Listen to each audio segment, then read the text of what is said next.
Okay, so we're going to go ahead and get started. So, I'll go with it. So, fourth annual workshop on accessory dwelling units. Back in 2021, the Fairfield Senior Advocates, the Affordable Housing Committee, and Fair Plan, our sustainability group, broadened guidelines, or suggested broadened guidelines for ADUs. And these were further strengthened by our Planning and Zoning Commission.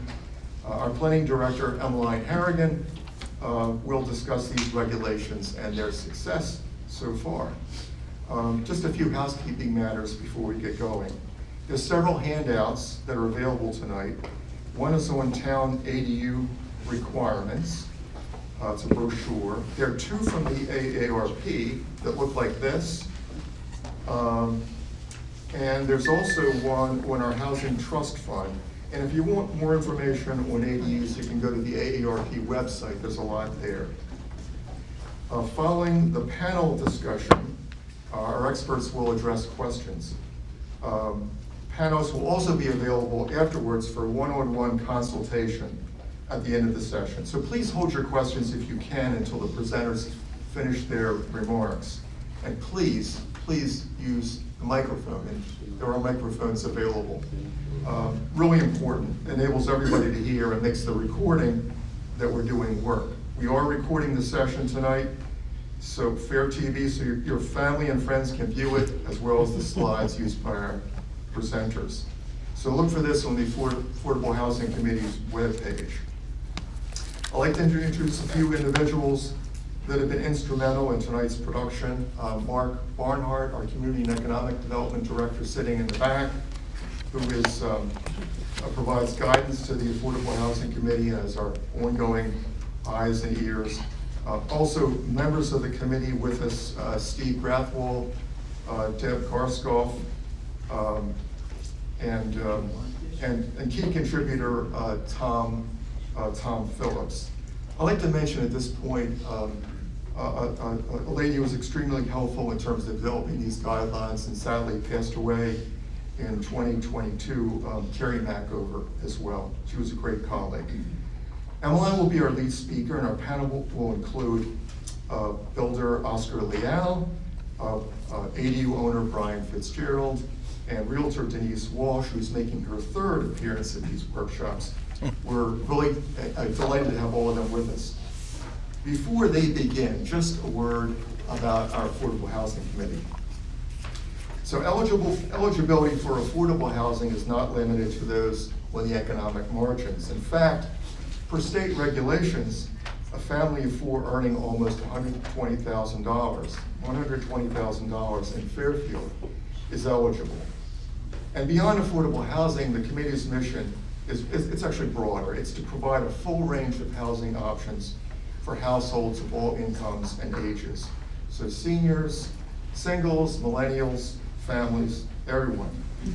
While we work from a five-year plan, formal five-year plan, we're always on the lookout for more opportunities to develop both affordable housing and more housing options for residents. The committee oversees an affordable housing trust fund to leverage these dollars as best we can. And these are some of the strategies that guide our activities toward more affordable housing, more housing options. The affordable housing plan itself is online for anyone who wants to see it. But key challenges that we face include limited available land, and much increased prices for lots. So ADUs in particular are a great way to make more effective use of the existing housing stock that we have for all these demographic groups. So, Emmeline? I guess I will move this closer temporarily. My name is Emmeline Harrigan. I'm the planning director for the town of Fairfield. And I want to thank Herb for putting this panel together. It was a partnership between the Affordable Housing Committee and some of the folks that Herb mentioned in terms of putting together the regulations that have really facilitated a lot more ADUs in Fairfield. Part of what we understand is that households are different today than they used to be. So these were statistics that we got to know a bit better when we were looking at some of our TOD planning several years ago, but they hold true today, and that is that 59% of all households in the US are just 1 to 2 person households. In Fairfield, that tracks higher. About 65% of all households are just 1 and 2 person households. So that means only 35% of households have children that requires different types of housing needs. And so we've understood, again, in partnership with the Affordable Housing Committee, that we need to look at different housing options that provide right-size housing for the families that we have today. AARP, and you'll see some of the information that are mentioned on the table in the back, they've studied this fairly extensively, that today's US housing stock, about somewhere around, about 60% of it is not right size for the family size that we have today, so it exceeds 3-bedroom plus, where again, you're looking at an inverse relationship with the family size. In Fairfield, we've had ADU regulations since the mid-'80s, but they were restrictive. We would annually check that folks had somebody living in the ADU. There was a construction delay requirement, so if you built an ADU, we didn't allow you to convert it into an ADU for 5 years. So you could build kind of the structure of an ADU without a full kitchen, and then put in the full kitchen later, because I think there was this concern that there would be this run-on construction and they would be everywhere. We didn't find that to be the case. So since our ADU regulations were in place since the mid-'80s, we really only had hovering about 260 ADUs in town up to the time that we changed our regulations in 2022. And the biggest change that we allowed at that time was to permit detached ADUs, but our original regulations have always allowed for ADUs that are attached to your main house. Now the regulations, they allow this in all the residential zones as they did previously.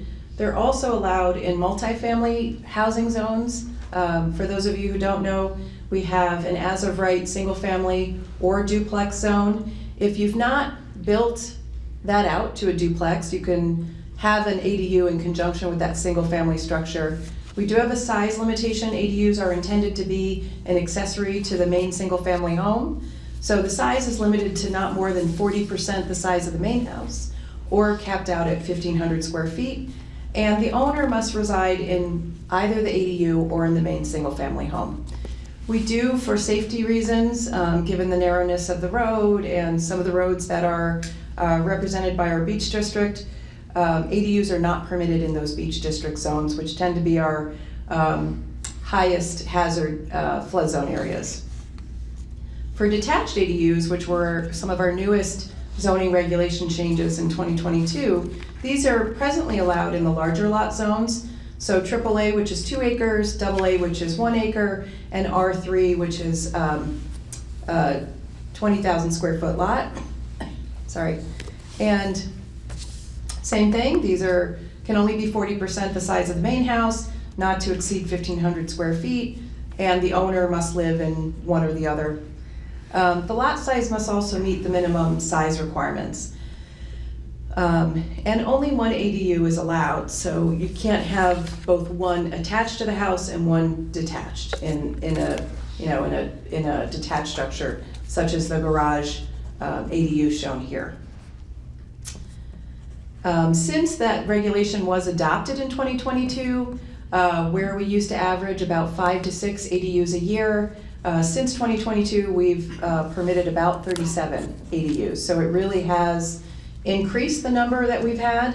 Again, we don't have occupation delays in terms of when those can be occupied or have a kitchen. These are what we like to call administrative, used to be known as over-the-counter approvals. Now they are an online submittal for permitting. You work with our administrative staff, there's no public hearing, And there's no family restriction either. So if you have a need to house an adult relative or younger family members or extended family members, that's great. But you can also contemplate an ADU for additional income for your property. Or you can, build an ADU to originally house a family member, and then if that need no longer exists, you can rent that out. So we do not have a restriction on that. That's pretty much our regulations in a nutshell. If you would like to apply for an ADU, you can always, we do have public counter hours. They're Monday through Friday, 8:30 through 10:30 daily. And you would just meet with one of our zoning enforcement officers. We have two, Matt Decker and Chris Rogers. You can email them, or you can just come in the office and just have a conversation. We keep the ADU brochures that are mentioned right at our plan and zoning counter. Our staff can look up your address on the computer that's on the counter, understand the size of your lot, how much room you might have to do an ADU, and whether the zone that you're located, if you don't know it, would allow you to do an attached ADU or a detached ADU. So, please contact us if you're interested. I'm going to turn it over to Oscar. Great. How much you need? All of Yeah, the I above? just wanted to see. Yeah, I mean, are we open to some cute, like, interactive? Or? At the end. Yeah, okay. Yeah, so real simple. I'm a builder here in town. We've worked throughout Fairfield. We do a little bit in surrounding towns. Brian here to my left was a client that we just did an ADU for. That was, we actually just won an award for it. So his daughter had home, good acreage, pre-existing barn, and we converted that barn to an ADU. There are a lot of Go to the next slide. there are a lot of unique things regarding the ADUs, but again, and the cost can vary a lot. And actually, on a kind of a per square foot basis versus building a larger house, they might possibly be a little higher, but the costs are very effective when you consider the amount of space you're able to do and the fact that typically the land is available. So in this example, large lot, they were loud, we had an existing structure, it was detached, which was nice. Some of the cost issues and things to consider are the utilities. If you're in an area where you have town, gas, sewer, water can be more challenging. To get it there, as an example, in this unit, we actually had, they had gas lines to the street, but given how far away we were, et cetera, it actually ended up being, and the demands being less because of the size of the structure, ended up being easier to do a separate tank for the gas as opposed to hooking up to the street on a large lot. So these are the types of things you're weighing, both in terms of convenience and and cost. Same thing with water. Are you on a well? Or do you go from the street, or are you able to piggyback off of the water already feeding to the existing home? So in this example, we were able to piggyback off the water line coming from the street to the home and then continuing it further to the barn. But like anything, especially when you're talking about any kind of renovation work or working with existing structures, everything has its own challenges and they're different. But here it was like, oh, well, we took too much pressure from the home, so the home needed a specialized water pressure regulator. And then to get the water line to the barn, we had to rip up all the irrigation and go through a patio, but these are kind of normal. They're normal in any job, but the point is, and not to discourage people, just challenges, and they're different in every project. Sewer lines too? Yes, so in this case, we had septic, and it's a great question though, because so the sewer line again can be, remember, you've already got a pre-existing structure and a pre-existing driveway, and where is that sewer coming? Oftentimes, you see coming straight into a house, and maybe this thing is, back behind. So those utility type work can actually be one of the bigger challenges, I think, particularly with a detached ADU. And in this case, for example, we had to do extensive testing of the existing septic, to ensure for the health department that it was safe. We had to provide basically a plan as to how we would enlarge the septic if it did have issues. We were a little lucky here in that the leaching fields all tested very well. We didn't have to change the leaching fields. We just had to apply basically a plan that said if there are issues with them, here's where we would kind of put the corrective or the backups. So what we had to do here was, when a septic, you have a large tank, that holds the solid waste, and given the addition of a bedroom or two, depending on how you looked at this thing, we had to replace that tank and put in a larger tank. So that was the biggest issue from a septic perspective. But to your point, whether it's sewer or septic, depending where this is, you have these little challenges. Well, that's a big challenge. Yeah, I mean, I think the utilities in some cases can be the biggest, because otherwise it's basically, think about building a garage or building a small addition, right? Those aren't too unique. Some of the utility stuff does become more unique to these. But like, for example, we were talking in this case. This is a really I don't know if there's photos, but Yeah. this is a really cool structure. So post and beam structure, which is beautiful, exposed, and even that, for example, thankfully, I think what Brian wanted to do, and what I thought really interesting is, even myself, as my kids get older, and I think, do I need as much house? All that. Maybe you want to downsize, but you don't want to feel like you're downgrading necessarily, right? And so outside of, besides cost issues, I think it's, as people think about taking up less space or having things easier, we were able to, given that structure, and it's how beautiful it was, in some cases, spend a little more to do things that allowed us to, for example, insulate really well, but without covering up all those really neat existing wood. Like, there's actually sections of this where there's numbers on the wood, and at one point, Brian was like, "Did you put those there?" I'm like, "No, that's how they built it," but it's kind of neat. You have these numbers because they build these, they made these structures off site, and they numbered each part, and we can actually see those in his barn.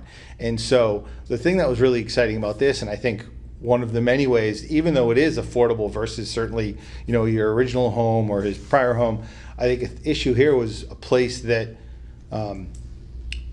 that felt smaller and more appropriate to the family size and the household size now, without feeling like it was just a big downgrade. I mean, this is a beautiful structure, and I'll point out. Pictures later. Yeah, and I'll point out, just like I was mentioning as we were doing this project, and we do all kinds of projects, oceanfront homes, bigger homes, like very high-end stuff. And this is a high-end finish, but more than almost any project we've done, delivery people, whoever, they'd come and, they're kind of peeking around and looking, and you mind if we take a look, And it was interesting. It spoke to so many people, probably more than anything we've done. And I think it's that, that idea that you can still be kind of modest size and cozy but special, Should we just go to Brian? Yeah, and yeah. then You guys can Yeah, share absolutely. that? So good evening, and it's a pleasure to be here, and it's a pleasure to be this close to Oscar, because That's a good sign, by the way. it's a very good sign. But he also turned me over to one of his disciples who did a wonderful job on management of the project. But our particular, and I say our, it's my wife and I's particular interest in the ADU stems from a fact that we had been residents in town for over 40 years, and we were on 2 acres of property, big house, a lot of care involved in the house, the yard. We had to replace the septic tank fairly near at the time when we went to sell our home.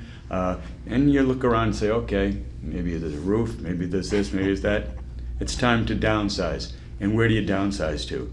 A friend of mine about 2.5 years ago applied for and built an attached ADU.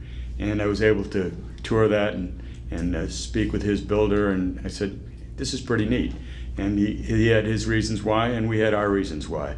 So once we had the wonderful agreement of our daughter, and we were told her husband, and he has been very gracious about this, we were then planning to go forward. And Megan our daughter had met Oscar before, because they had talked about a project on the property.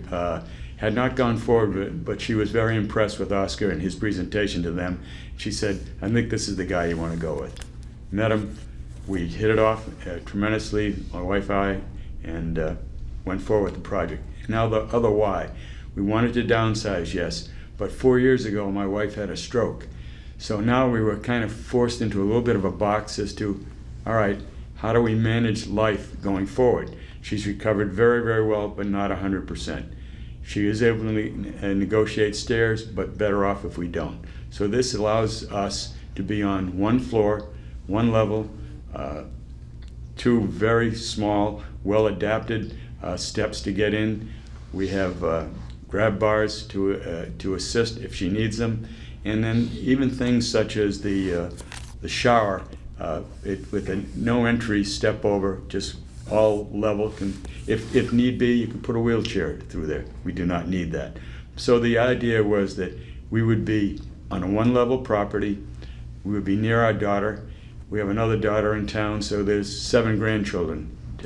So Denise mentioned starting out in her life as a multi-generational person. And essentially that's kind of the way it was for me, starting out in a 3-family home with my grandmother, who happened to have a fractured hip and in those days didn't recover well. I provided some of the care for her, stayed in her unit, her floor, while the rest of the family occupied the remainder of the house. So concisely, we had an affordable place, yes, costly in the sense of we wanted to do it a little bit better and a little bit nicer than just some place to live in. We had what we needed in terms of all on one level, and we were close to family. And now the joy of it is that there were rules set down. Now remember, we're not going to cook dinner for you all the time, and we don't expect you knocking on our back door, but the kids come in and out, and it just brings joy to your life, and it's why we came to this town in the first place, and why we're happy to still be here. Do you want to talk, before we go to Denise, do you want to talk about, so the pictures are up behind you. Do you want to talk about some of the design choices? The first set of pictures include before and afters, and then the next set of pictures, I think talking about kitchen and baths being the highest priced items is something that Sure. maybe I think folks would be interested in. So if you could, oh, sorry. What's that? Sure. Well, one thing as it relates to that is sort of, which I didn't talk about, I'm glad that Brian brought it up, is as we're designing these, I think even more so than traditional design or housing, you need to think really carefully, even if there aren't mobility issues, about sort of aging in place, right? And so here we did, there's a grab bar, but nice and stylistic at the front door. We only had one step really, so you didn't need per code railings, but you added railings, keeping those issues in mind. Making the doors a bit larger. Zero entry for shower. Things of that nature I think are really important in these, even if it's not an issue at the point, because clearly one of the thoughts behind these is that you're aging in place, right? Again, I think, and this tends to be our view, and I think you also see this a lot in a community like Fairfield.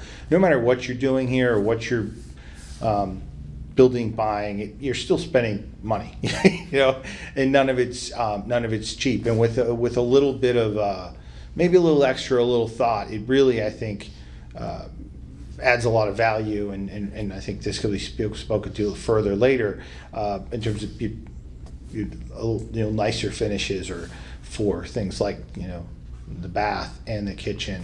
And again, getting back to the idea that this isn't necessarily a downgrade, just a downshift or downsize.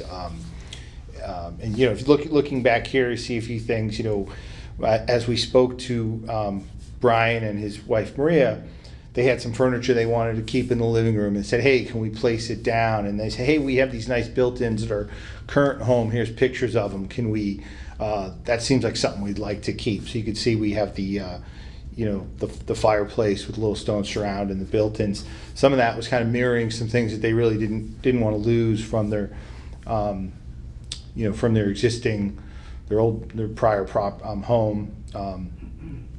You know, and what's that? Want to go to kitchen bath? Sure, yeah. And then, you know, again, here's some of the things. You know, again, you get to have some fun. But you know, this is a barn. We managed to keep some of the old post and beam structure exposed. We actually, if you look at that hood, the barn had some old kind of rough sawn siding on the interior that we didn't need all of it, right? Because those sections would be sheetrock. So we were able to actually create a hood out of, you know, the existing you know, stuff there, which was really nice. And then, you know, if you look about like at the kitchen here, obviously it's smaller, and we spent a lot of time with this, but you're able to maintain that, you know, the proper, you know, work triangles and work traffic. And sometimes, honestly, it's a little easier, right, in terms of you know, the triangle it becomes a giant, you know, ballroom in some homes. The work triangle worked really well. We've got, you know, you can't see it, but we did like a drawer microwaves. You can push a button, open on the other side. There's a big slider there, so it actually, I think, You want me to go you back know, one? functions really well in terms of looking at the kitchen. And you know, Brian can go more to that. And the other thing you'll see in the bathroom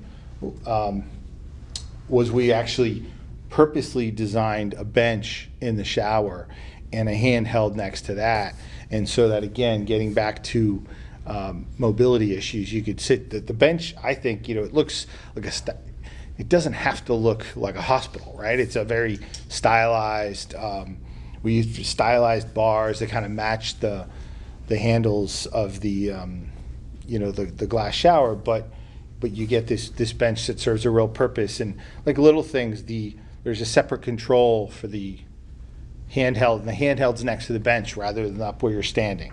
So you could sit down at this bench, use that control, and you know, these subtle things, they're actually, you know, not big cost drivers. Just being thoughtful about how is it, you know, what do you need and how is it to live if when maybe you have, you know, may have or anticipate having some, you know, issues in the future.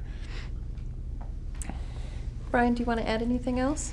You just move the mic closer. Well, I this that one's no. Oh, Is there a button? You can go use that. oh, it's red. It's on. It's working? It's not Are we working. on? No, they sound like they might both be on. All really loud. Technology.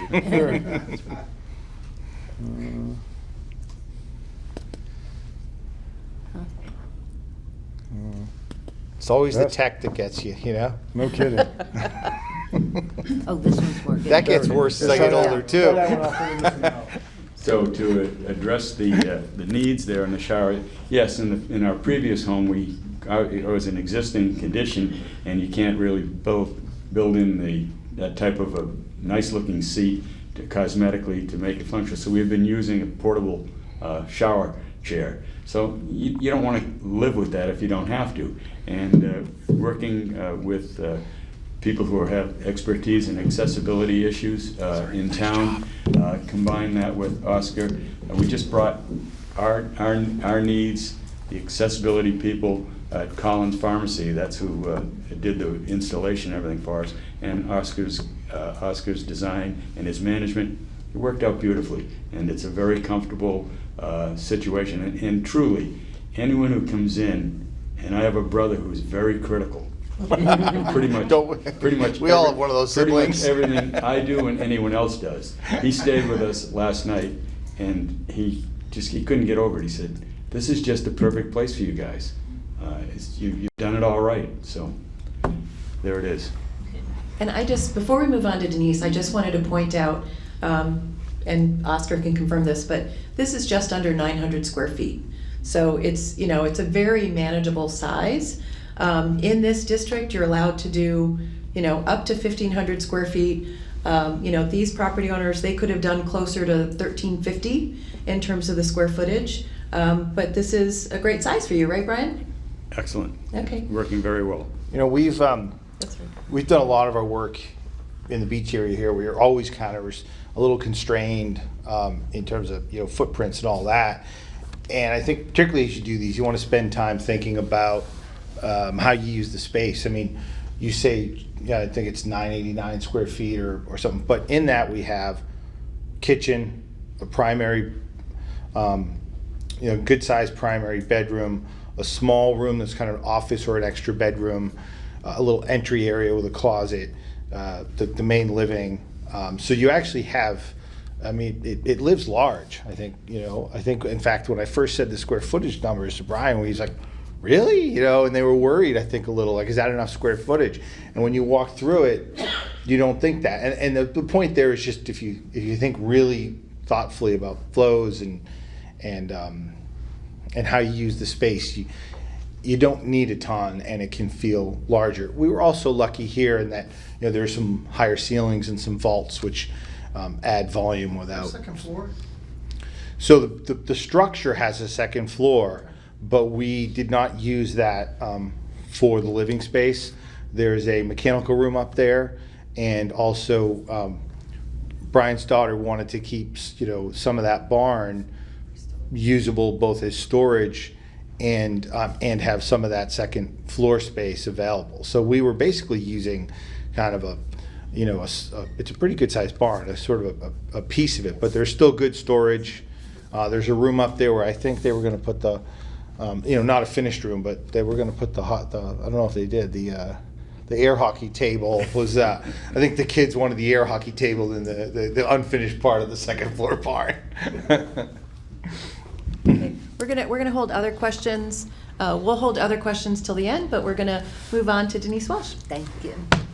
Thank you. Hi, everybody. Just so I know how much time to spend on different subjects, if you wouldn't mind raising your hand if you're here primarily for an ADU for parents or a family member. And then how many are here looking at ADUs as a possible stream of income? Okay, thank you very much. Just from my perspective, when I'm working with people, we kind of look at things a little differently. First of all, what is your goal? If it's for a family member or if it's for income stream, sometimes people are looking to purchase the new property. So it's not just an addition to their property. So if you're going out to look for something, I just like to warn people that some of these structures that are finished, like a pool house, like a barn, you look on the field card, it says guest house. Just because it's on the field card or the tax assessment doesn't mean that it was actually approved by building, by zoning, or by health. So whenever you're looking at these properties, you want to talk to planning and zoning, you want to visit the building department, you want to talk to health and make sure that that structure is actually falls within all the regulations. There's a lot of people who've purchased homes thinking that the finished barn was legally rentable, and it was not. And neighbors police neighbors. So you really want to be careful about buying something and saying, well, it doesn't really matter if the town approved it. One, neighbors do police neighbors. If zoning is called, they will send out a zoning enforcement. They're not looking to create problems, but if someone makes a report and they do some investigation, you could be fined a lot per day. So just keep that in mind. But, as Oscar, and he said, there's a lot of people looking for ways to stay in Fairfield. They've lived here for many years, they've paid taxes, they want to stay near their grandchildren or their friends. And the housing for people who want to resize, and like Oscar said, which is important, with some sophistication, we don't have we don't have much property or homes available. The ranches tend to be choppy, they tend to be outdated, and a lot of them cannot easily be retrofitted for things like accessibility, like that walk-in shower that you did, the 0 threshold. So adding on an ADU, so he did the barn ADU on his daughter's property. I think it was a year ago. We had someone who had the big house, and the daughter or the family member, the kids and their family wanted the parents' house, the house they grew up in. So they added an ADU for themselves to stay on their own property, which is also a great idea. And ADUs for income are great ideas.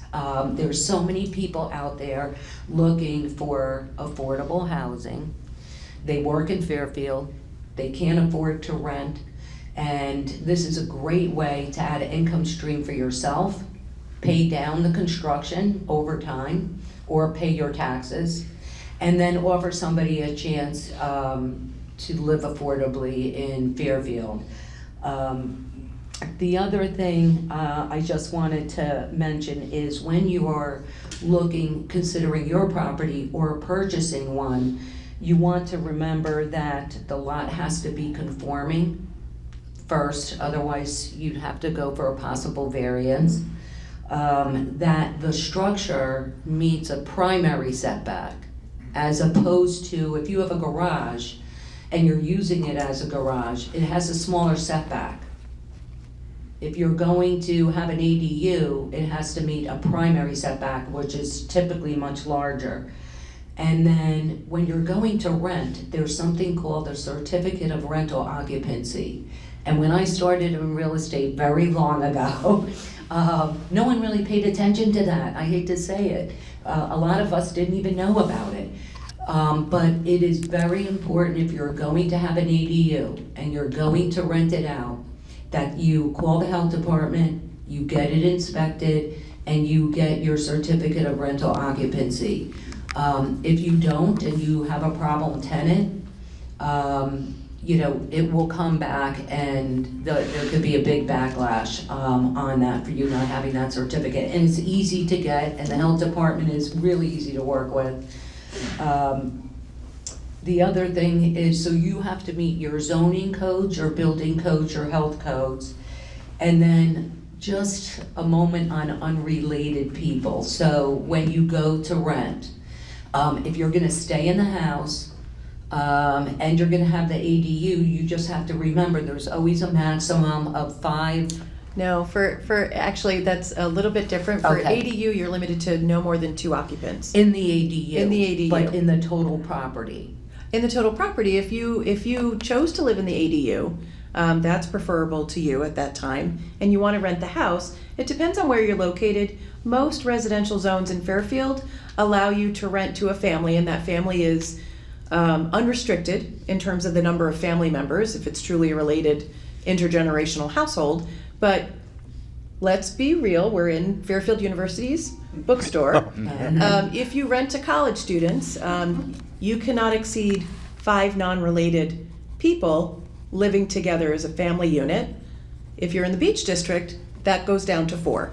So that's something to be aware of. You can certainly talk to our zoning enforcement officers about that, and we'll keep you up to date with what the requirements are.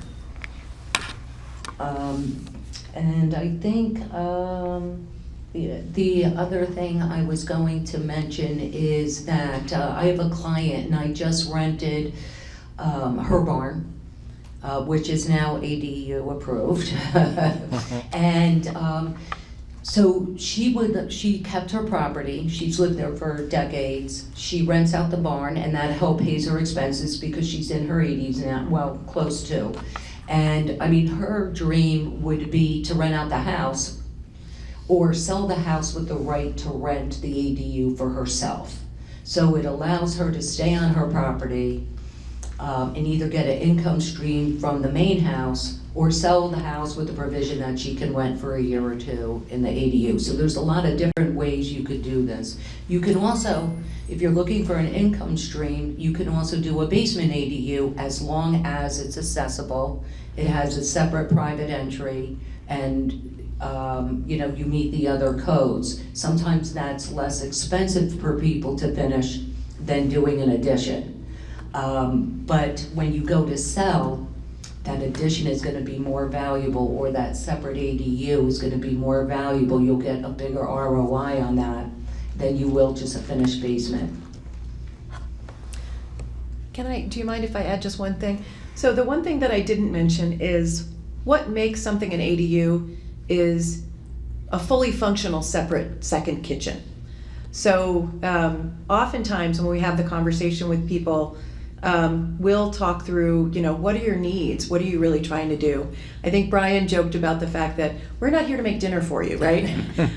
But that's the reality. If you need more room to house extended family members, but you're a family that likes to cook meals and eat together, and you only need like a separate space to microwave popcorn or heat leftovers, maybe what you need, understanding that kitchens are a very large line item expense in adding an ADU, maybe what you need is a wing addition, which isn't actually an ADU. So, just talk through your designer when you, meet whoever your designer is, to really understand functionally what are those needs that you have. Do you need something that's separate and qualifies as an ADU, or can you make do with something less than? And that'll affect your price point too. And as far as income stream, I've rented a attached apartment, 1 bedroom, and that was about $1,800, not updated, so it wasn't 2025 style. And I've rented a new ADU, which is a studio, under $1,000 for $3,800 a month. So, your finishes, you will grab more money. It is, in my opinion, worth spending a little extra on the finishes rather than just going low end. If you plan to use it for an income stream, or of course your parents. And so out of 58 houses that listed that they had a in-law, there was really 41 of them that appeared to be true ADUs. I don't know if they were legal and inspected, that sold this year. So homes with some type of ADU or legal in-law, there were 41 of them that sold this year, which is quite a big increase from years ago. And then there were 12 rentals this year that rented that were ADUs or in-law apartments. And that's just in 1 year. And that's only the ones that were on an MLS. Those aren't the private rentals. So we are seeing a big pickup in it. It is something that there is a demand out there. The demand truly exceeds the inventory. So I think that's all I have. I'm happy to walk around with the microphone if folks have questions. And then we can have folks answer. So I have a 2-family house as my primary residence. So I'm thinking ahead, because we care for my 94-year-old mother. And so we understand what's going on as far as their needs for, when you get older. So my question is, I have a 2-family house as my primary. I live on one side. But eventually I'd like to put in,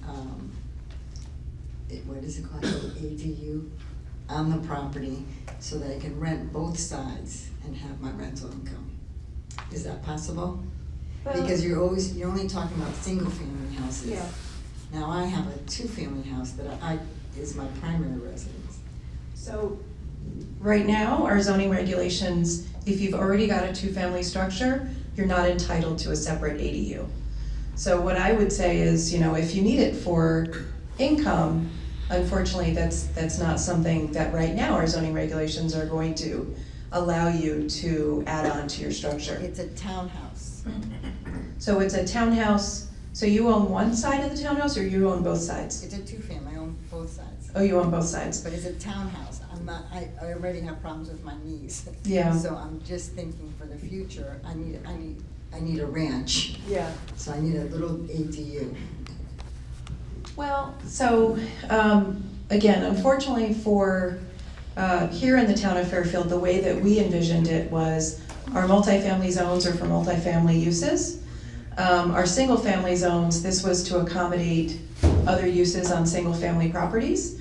So we haven't, when we've thought through with our Plan and Zoning Commission, who is our elected body that has the ability to change local land use law in Fairfield, they did have that discussion, and they said, well, our multifamily, where we have a duplex, those serve a certain need that we have. I mean, it may be if you're thinking about expanding your duplex in order to accommodate more square footage for Well, yourself. I don't need that, that's what I'm Yeah. saying, is that I don't need that. So, like, I would need to go for a variance on that, because that's a You would. unique situation. Yeah, Because you Why would. would you discriminate a homeowner because she owned, or they own a two-family house as opposed to a single-family house? Do you know what I mean? Like, No, I understand. I if think If it the, was a ranch, then Yeah. of course, but Right. I'm talking about, I have, yeah. 2 stories to go. All I can say is that right now our zoning regulations haven't contemplated that scenario. So I might be the first. Well, and what I will say is that when our Plan and Zoning Commission, when they contemplated detached ADUs, there were some commissioners who said, we should allow detached everywhere. There were some commissioners who were more conservative about it and said, let's dip our toe a little bit, let's only focus on larger lot zones. But keeping in mind that in the future, we can relook, and our Plan of Conservation and Development does provide guidance to relook at smaller lot ADUs, and so that may be part of the conversation Yeah, coming because up. Yeah. What's gonna happen is, I can't afford to buy a house now, or even rent. So I'm stuck, so I'm 63 years old, and my knees already are starting to go, so I really have to, that's why I'm here. Yeah. Get some good answers to plan ahead. So I think it definitely will be, I mean, I think the Affordable Housing Committee, in conjunction with the Plan and Zoning Commission, is continually looking at how do we diversify, especially with Yeah, I'm not looking smaller to make units. a buck, I'm just Yeah. wanting to stay in Fairfield where I grew up. Yeah, no, I understand. Thank you. Hi, I have a question. I've never built anything, and Oscar, you're a builder, but then I heard you talk about designer. So how many people do you need to hire, and what is the order that you start to approach a project like this? Sure, yeah. One size fits all.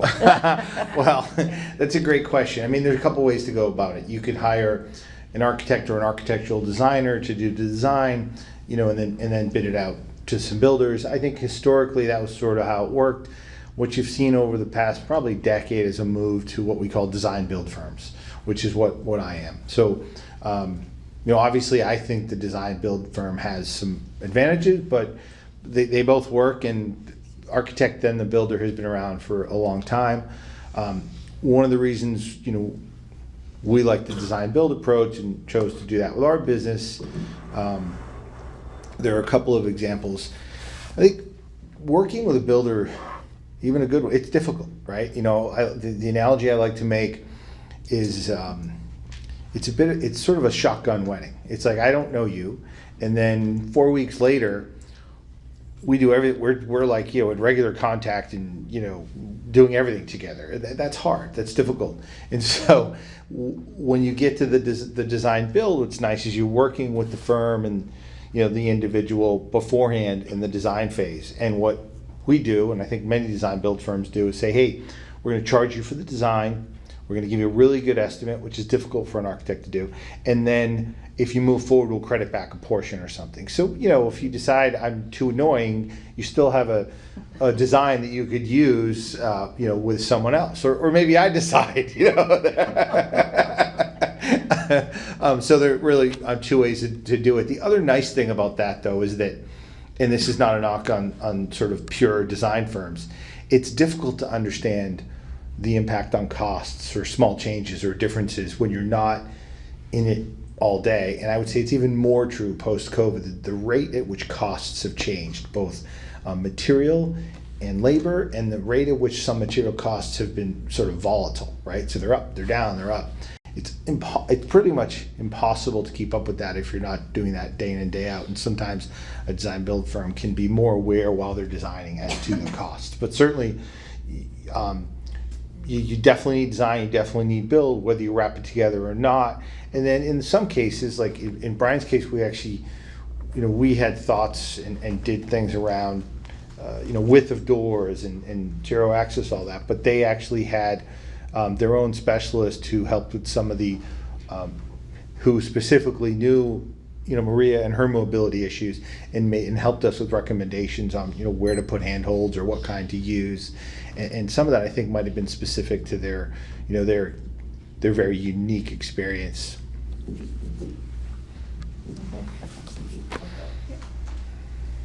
I was just curious, with the applications that you're getting now for ADUs, do you have a feel as far as how many of them are for family members versus income stream or non-family members?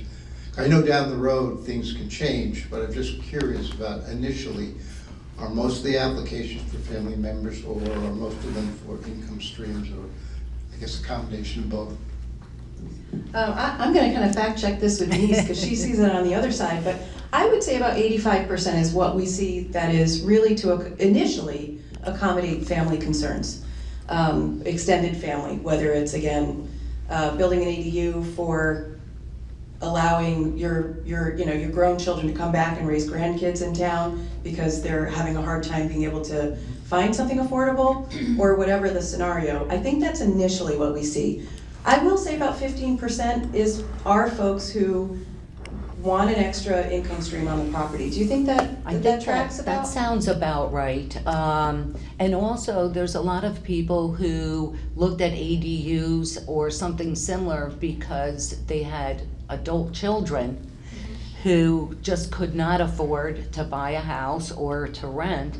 And so it kind of went to the adult children, and then maybe grandma or grandpa came in, and that type of thing. I actually left bookmarks with a QR code on them that show the houses that sold in the past year, and then also the rentals that rented in the past year, in case people want to get ideas like what did people build, and what is renting for what and selling for what. And that's on the table. Thank you. I want to thank all of you for being here and for hosting this event. So I had an interesting experience. This might be Denise's area of expertise. My mom lives in North Stamford in a colonial. She has a finished basement, which has a full bathroom, full kitchen, walkout. It's being used right now for a family member. Finally, which many people may do here, is we decided to do a reverse mortgage so she could stay there. And come to find out, because it's FHA, HUD-backed mortgage, we had to remove the stove when they came to do the inspection and the assessment or the appraisal in order to approve the mortgage. So the idea of having an ADU is great, but then if you're going to do a reverse mortgage, and that may not be universal. Every town has different regulations, so I can't speak to that particular instance because it could have been that even though you had the stove and you had all that you didn't meet some other requirement that made it an ADU. To my knowledge, I've never heard of FHA saying no ADUs. Yeah, So it's good to hear. Liz, was it a I'll summer have to look kitchen? into that though. I mean, it was, my family's Italian, so having That's why I'm asking. The norm. So it was definitely, we had to literally move the stove outside. So, And- back yeah. when? I think it was probably a summer kitchen. A summer kitchen. Scenario, and it Mhm. wasn't really like a legal ADU, and we still encounter some of those Yeah. in Fairfield, right? So The issue with basements is, and I'm not a building official, but generally speaking, you have to have a proper height. And a lot of times, if it's an older house, you don't have the 7-foot clear that's required for a basement unit. And you have to have then the proper egress, whether it's a window, sorry, or it's a door, or something like that. You need to have that big opening that allows people to exit if there's a fire, right? So that might have been part of what the issue was, yeah. Yeah, they don't want you to Yeah. cause a fire. So- They want to insure it, that's why. Don't want Gary's gonna- This question is for you, I think. Oh. I just want to clarify that at the beginning, you said if you live down near the beach in a flood zone, you must have flood insurance, you're not allowed to build an ADU. So the clarification on that is if you are in the beach district, which is the Fairfield Beach Road Peninsula, it's Old Dam Road, Pine Creek, French Street, those are old kind of former cottage neighborhoods where the lots are particularly undersized. Fairfield Beach Road, as you know, you can barely get 2 cars by. And it's in what's called a high velocity flood zone where we expect a lot of, when we end up with a hurricane, that's where the waves come. And so increasing density in that particular flood zone and that particular zoning district has not been something that our Plan and Zoning Commission feels is a good idea. Is the other side of town, like South Benson Road, part of that or not? Nope, that's not. No. But you would have to, for any new construction, just meet the flood hazard requirements. So this has been a big conversation with detached ADUs in the residential A zone, which I'm gonna presume your property is located within. In the flood zone, depending on how deep your flood zone is, and Oscar's a real pro at this kind of stuff, usually you can have a garage underneath and then you can put a residential unit above, and a lot of folks, and this is to Denise's point as well, oftentimes look to their garage and say, why can't I put a unit above that? This has come up many times before the Zoning Board of Appeals. This has come up in conversation with our Plan and Zoning Commission when we adopted the initial detached ADU regulation. And I feel like it's going to be a conversation both jointly with the Affordable Housing Committee and with the Plan and Zoning Commission as we look to diversify the housing options available in Fairfield. Because it's kind of a no-brainer.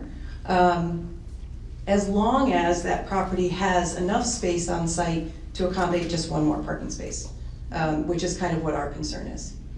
But when Emmeline had mentioned that about the beach district, and I think you may have still missed it, I had actually made a note, because people colloquially refer to this whole area from the post road to the beach is the beach area. Right. But she's talking about a very specific zoning district called the beach district, which is only a couple of streets. So you can do an attached ADU in the flood zone area here in Fairfield, as long as it's not in that very specific area known as the beach district, which is different than what we vernacularly refer to as the beach area. Okay. You know, like say, Yeah. Oscar, you got me on that.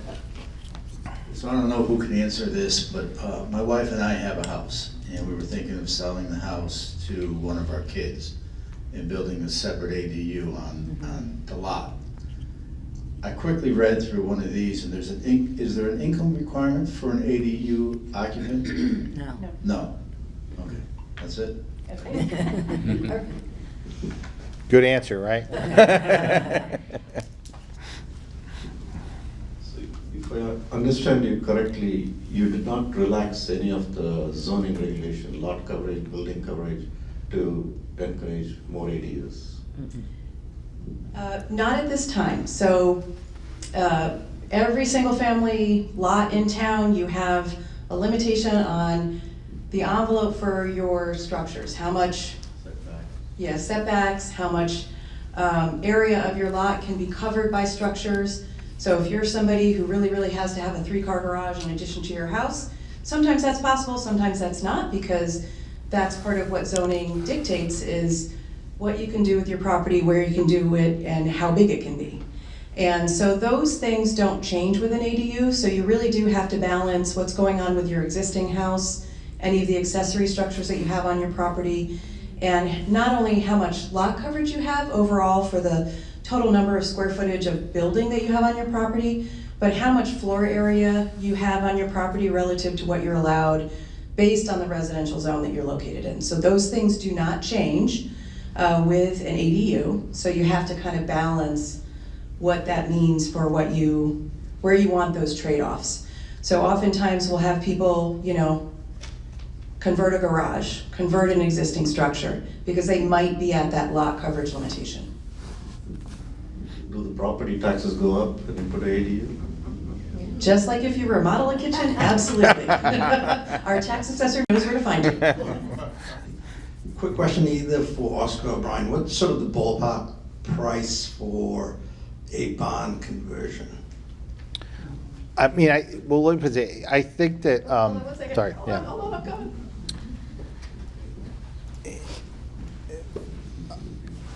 Again, there's a lot of variables, right? Some of them. So if you look at new construction, sort of a higher end new construction in the beach area, and I say the beach area specifically, and I can mention other areas a little higher because of some of the flood zone requirements and whatnot. Our costs to do new construction, sort of higher end, are running close to $300 a square foot. Typically, a builder is charging a client, something in the vicinity of 20% on top of that, so that they have their overhead and margin. When you do a small structure, the cost per square foot actually tends to creep a little because it doesn't spread across, across enough space. What we found is like a 3,000 square foot structure is kind of a sweet spot where some of the costs that seem to be somewhat fixed spread along. So as you go below 3,000 square feet per square foot, you go up. But the beauty, with an ADU, is you're dramatically smaller, right? You're not talking about 2,000, right? And so from that perspective, on a conversion, it varies, wildly, right? So if you think about addition work or significant renovation work, you could be, you could be, depending on the renovation, you'd be 200 a square foot, right? But this is sort of what, as you go kind of not high end, obviously it goes down, although maybe not as much as people think, because not a ton of what your expenditures are going into are actually sort of finishes, right? Like for example, in this barn, we purposely we insulated it differently with closed cell foam that allowed us to keep the wall thin so that we could keep sort of the wood exposed. It has a full-time automatic generator, which costs about the same to install, whether it's on a new house or a small house. So there's these, I mentioned we had some challenges with the utilities. So these kind of swings can be really significant. That house has a generator? The ADU has its own generator, yeah. And that was a choice that Brian wanted to do and felt comfortable with, and so the swings, can vary significantly. But I would imagine converting any building, it's hard to even price the utility stuff because they're so unique in these situations. Versus like if I'm building a house that's on a small street that's publicly served, I can say this is how much it costs to hook up a sewer, this is how much it costs to hook up a gas line. When you get at the ADUs, it tends to be extremely unique as to what the situation is as far as water and gas and all that. So that's kind of a hard variable. But I would imagine that it would be difficult to convert a structure that did not have plumbing and was not functioning as a living space. I'd imagine it'd be difficult to do that for much under a couple hundred a square foot. Sometimes retrofitting can be more expensive It can than absolutely be more, yeah. Because you're trying to work around things. Right, yep. And, one point about the expense and everything going up, if you're thinking of doing an ADU for an income stream, you actually get diminishing returns as you get much bigger. So actually, like around that 1,000 square feet is really optimal, 900, even a little lower. From a rental perspective, you mean? From a rental perspective for income stream. You don't need to use that whole 1,400 square feet. Most people really want a laundry. Most people really want that private one-bedroom plus something. An office, a den, a guest room, something kind of squeezed in there, and the rest open floor plan is basically a lot of the feedback that I've gotten. And Brian, can I ask a follow-up question? Or maybe this is Oscar or Brian, but how much extra did the aging in place accommodations, how much did that add to the budget? Was it nominal? It was definitely nominal. We were able to work closely with them, and he made the spaces big enough, the doorways are a little wider, so you can accommodate a wheelchair quite easily. You can get in and out of the showers I mentioned before with a wheelchair if necessary, which it hasn't been. No, there were not major expenses. One aside to that is the gentleman who installed the grab bars said, "Your wife has extremely expensive tastes in your selection of the grab bar."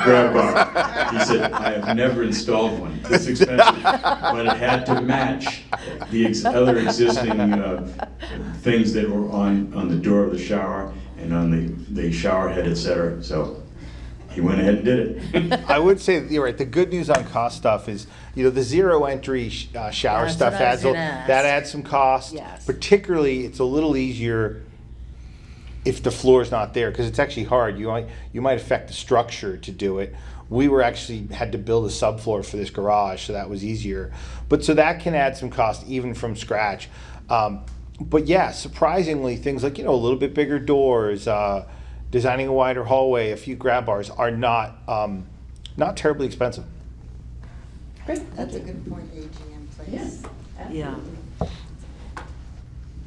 So I'm just curious, if you have an existing house and you expand it and build an ADU, do you have to have separate utilities, or can you leverage what you already have? You do not have to have separate utilities. You can leverage what you have. Yes, and if it's attached, it's typically much easier in terms of attaching kind of sewer, water, all that stuff, as opposed to going out and getting it and bringing it across a property or something. Exactly, that's a game changer. Okay. Yeah, And in fact, I actually thought with ADUs you cannot have they won't give you separate meters, is what I understood from the building department. So in the case of Brian's property, we ended up using their power, so that's not separate, right? Correct. But we had totally separate supply for gas, and which so we didn't get into the meter issue. Yeah. So I'm actually don't remember. So you'd know better than I would. I think last year. So This came up last year. in the barn that I just rented, we're renting it for about $2,900. And it doesn't even really have it's a bedroom, and then it's just open space and a bathroom with a little laundry in it. And she finally paid the money to put in a separate electrical box and separate meters, because it was just costing her too much. She had a guy who worked from the house, never left. He kind of just stayed there. And so he was running the lights all day, the computer, the TV, everything all day long, the air conditioners. So for her, it was worth it to spend the money to do a separate electric. So in that case, they were allowed, or Maybe Yes. it's, I think maybe it's, last year's homeowner was somebody who had done an attached ADU, and they could not have a separate meter. So maybe that's Oh, the that difference, makes is sense. if it's a separate structure, you can meter it separately, but if it's attached, the meter needs to be combined. Did they get a separate address? No, Do you have I don't to go believe separate? so. It's- certainly it costs more because you need a new meter, you need to run things differently. So if you were going to meter it separately, it costs more. Obviously, if it's rental or two-family, it might be worth it, but it costs more. Where does Brian get his mail from? I don't know where. Same mailbox, Same out. Yeah. same address. Some people put, like 502 B. Main Street, 502 Main Street unit, or cottage, or unit 2, and that's really a post office thing, I think. I think it's really a post office thing. Our engineering department is not going to issue a separate address. Okay. So you have to work it out with the post office. And you got to give your postman a good tip. We have more, do we have more questions? You said for the kitchen in an ADU to get the CO, it needs to be a fully functioning kitchen. Can you just elaborate on that, exactly what all that means these days? So in plan and zoning, if you are building an addition with a wet bar, that is not considered an ADU. So if you have a sink and a refrigerator and a microwave, we don't count that to be a full kitchen. So just like if you were building in an entertainment section off of your house, that just happened to have an extra bedroom and a bathroom, and a wet bar and a microwave, that's not an ADU to us. An ADU is if you put in a fully functional stove, a full kitchen. So that's kind of gonna be the price differential for us.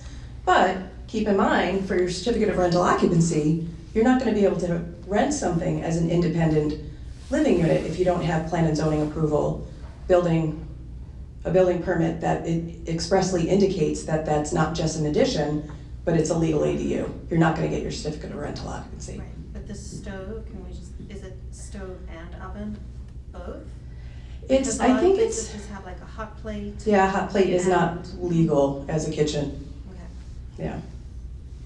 We'll go back and I'll come back to you, sorry. My apologies for the NYU shirt, I'm in enemy territory. I think we're all cool with that. Also, full disclosure, I'm known as an ADU guy in Trumbull, I'm from Trumbull, and I'm a huge advocate of ADUs. I had a question, I had to take a call, but if it's been said, don't worry about it. The deed, here it's a 10-year deed, I think I read about that.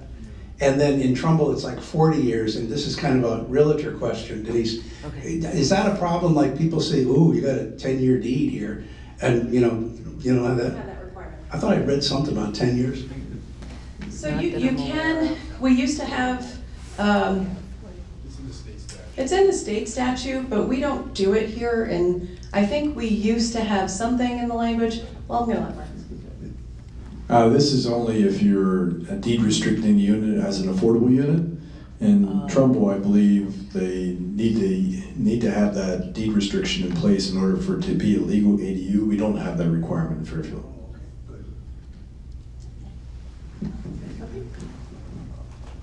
I promise this is my last question. So what is included in the square footage of the base house off which you calculate the 40%? Like I have 2-car attached garage, I have an attic, is that? It's the living square footage, what the town considers living square footage, Well, my so wife will put me in the heated. garage some nights. So the garage is not included? No, it's your heated finished square footage, and it has to have a certain ceiling height. So if you had a finished third floor, they're not gonna count under the eave type area. So I would get that at the building department? Yeah. Or planning A and good place to zoning. start is anyone can look up your tax card on the town's website or on a service called Vision Appraisal. So if you just Google Vision Appraisal Fairfield, Connecticut, you can look up your property address and the tax information that the tax assessor's office tracks. You're gonna see a picture of your house, and below it, it's gonna give you a square footage breakdown of the gross square footage in your house, and then next to it, as Denise mentioned, there'll be a livable area. That's the one I use. That's the one you use, correct. The gross includes your bedroom, I mean garage. We got a question in the back?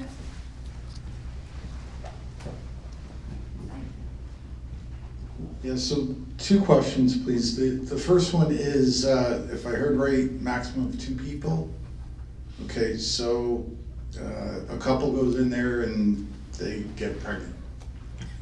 They move. I'm sure no one's kicking out the couple and the baby, correct? It is not the intention of the town of Fairfield to kick out a small child. So again, what I will say is, it's kind of within reason. If you've got 4 college kids jammed in an ADU where our regulations only say 2 people, I think as Denise said, we don't go looking for trouble. Trouble calls us in the phone in the plan and zoning office. I hope that your neighbors are not so heartless as to call because there's a new baby in a building, but you never know. And the second question is, if I heard correctly, either the primary home or the ADU has to be occupied by the owner, correct? So that's all, good and well, we know that today. You got the ADU, I'm aware of that. I go and sell that house. The new owner, how are they aware of it and obligated to the rules of the prior owner? So you have to sign an agreement when you create an ADU, and I don't know if we record those on the land records. We probably should be recording restrictions on the land records, but we inform property owners when this happens. I will say, again, we don't go looking for trouble. Trouble will call us on the phone. Your neighbors know whether or not you're living there or you're not. And we get those calls often, actually. So But if that does happen, and we the can. owner says, I had no idea, you can't do that. Well, I would say today's That's realtors unlikely. are very educated, and they come and find out the rules and requirements, and they let property owners know that. We have a lot of property owners who come and do research in town. So Mark wants to speak to it. Isn't that like legal stuff where ignorance isn't really enough? Denise will probably add to this, but I would just say that when the property transfers, you don't necessarily have to keep an ADU. Just because the prior owner had one, you can always fold it back into your property and just use it as your livable space. But in the other point I think you were referencing, that's something I think Denise can talk to in terms of how realtors would handle that with a buyer that had an ADU in the unit, right? And, Right. understanding what they're required to do or not to do. Right, that is something that first of all, if you're gonna sell the property, the agent is going to wanna really speak up that there's a ADU because it enhances the value of the house. So they would be really remiss if they weren't calling out the ADU when you sold the house. And then the buyer's agent, it's really incumbent on the buyer's agent and the attorney to make sure that the buyer understands any restrictions imposed on any portion of the property because of an ADU or because of wetlands or setbacks. That the real estate agent, that's incumbent on them to notify the buyer and for them to research that, and also the real estate attorney if they have an attorney. You could if you have a follow-up. So if you decide to rent one of the units, does it need to be a long-term rental or could it be a short-term rental, Airbnb, Vrbo? So I'm not gonna comment on the Airbnb because I don't know if anything has changed. I do have clients who have a cottage that they rent out short-term. A lot of investors, though, prefer longer-term leases, a year, just because of the move-in, move-out, changing the utilities, making repairs, freshening up the place, getting it professionally cleaned. It really, all those expenses really affect your ultimate profit. But And I will say too that we have not yet adopted anything that speaks to short-term rentals, but we can, and we can charge an occupancy tax. That has not been something that I think the town of Fairfield has pursued. We're a two-college town, so we have a lot of academic rentals, and then we have people who, work with clients that they rent to every single year to rent beach cottages, for example. Right, so if it's a legal ADU, you do have and you get a certificate of rental occupancy and you're renting it to unrelated parties as a legal ADU, there is a 60-day minimum rental requirement.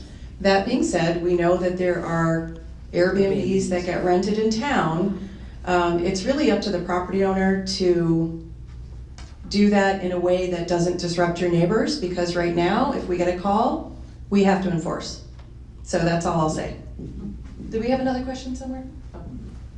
I thought I heard you say there were 37 ADUs built. Is that per year? Or? So we have had, we used to only have about 5 ADU permits that were applied for by property owners a year. We have had 37 applications since in the last 3 years. So it has gone up quite a bit.